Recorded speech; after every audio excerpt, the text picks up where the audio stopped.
இன்றைக்கி வரகரிசி உப்புமா எப்படி செய்யறதுன்னு பார்க்கலாம். இதுக்கு 1 டம்ளர் வரகரிசி எடுத்திருக்கேன். எடுத்து நைட்டே தண்ணி ஊற்றி ஊற வச்சுட்டேன். காலையில் இது செய்கிறதுக்கு முன்னாடி வரகரிசி நல்லா 4-5 டைம் தண்ணி ஊற்றி தண்ணி நல்லா கிளியராக இருக்க அளவுக்கு நம்ம வாஷ் பண்ணி எடுத்துக்கணும். இது தேவையான இன்க்ரீடியன்ஸ் இது எல்லாமே. இதுக்கு உப்புமா செய்கிறதுக்கு 1 டம்ளர் வரகரிசிக்கு 3 டம்ளர் தண்ணி அளவு. இன்றைக்கி நான் 1 டம்ளர் வரகரிசி எடுத்திருக்கேன். அதுக்கு 3 டம்ளர் தண்ணி ஊற்றிருக்கேன்.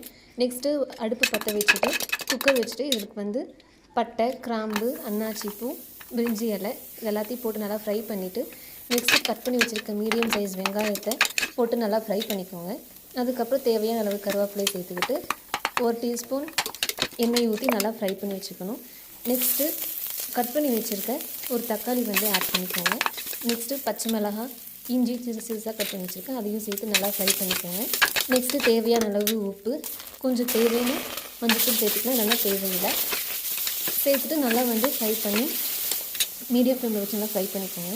நெக்ஸ்ட்டு நம்ம தண்ணி 3 டம்ளர் எடுத்து வச்சுருக்கோம் இல்லைங்களா, அதை நம்ம ஊற்றி நல்லா ஃப்ரை பண்ணிக்கலாம். ஃப்ரை பண்ணி விட்டுட்டு உப்பு கரெக்டாக இருக்கா அப்படிங்கிறத டேஸ்ட் பண்ணி பார்த்துக்கோங்க. நெக்ஸ்ட்டு நம்ம ஹை ஃப்ளேமில் வச்சுட்டோன்னா நல்லா தண்ணி பாயில் ஆகி வரும். பாயில் ஆகி வந்ததுக்கப்புறமா வரகரிசி சேர்த்து க்ளோஸ் பண்ணிவிட்டு நம்ம வெயிட் போட்டு 4-5 விசில் வந்ததுக்கப்புறம் நம்ம ஆஃப் பண்ணிக்கலாம். இன்றைக்கி நான் 4 விசில் விட்டு ஆஃப் பண்ணிட்டேன். ஸோ ஸ்டீம் போனதுக்கப்புறமா எடுத்து பார்த்தா வரகரிசி நல்லா வெந்துருச்சு. இப்போ 2 டேபிள் ஸ்பூன் நெய் ஊற்றி நல்லா கிளறிக்கலாம்.